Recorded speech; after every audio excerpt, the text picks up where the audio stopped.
Hi guys, Steve here, and on this video I'll be showing you my Mega Elemental Farmer.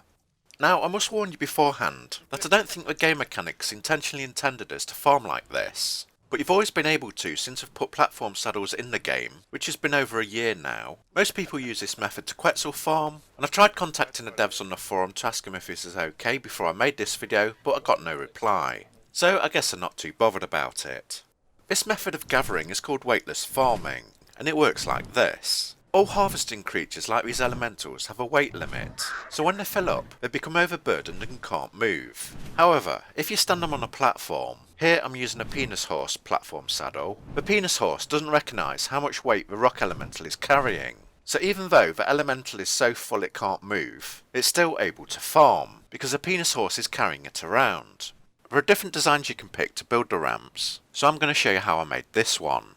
First of all, you need to tame yourself a penis horse, or penisaur. Right at the back you need to place down 2 foundations, equally spaced on the platform. Next you add ceilings to the sides. I think 1 will do, but I've just added 2 to access other dinosaurs at the side. Then on the ceiling closest to the foundation, you build a pillar column down.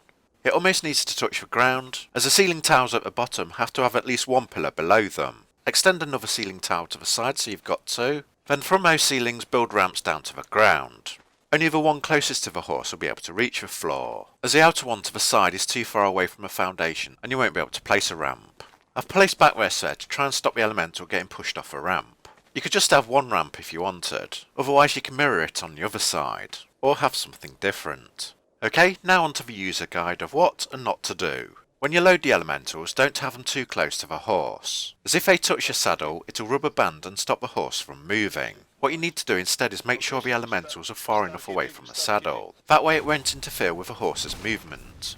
The terrain, large rocks and trees can knock the elementals off a ramp, so always have them hitting to destroy any obstacles. And the horse rider must avoid the elemental hitting any cliffs. When the horse and elementals run out of stamina, stop until they've got it back.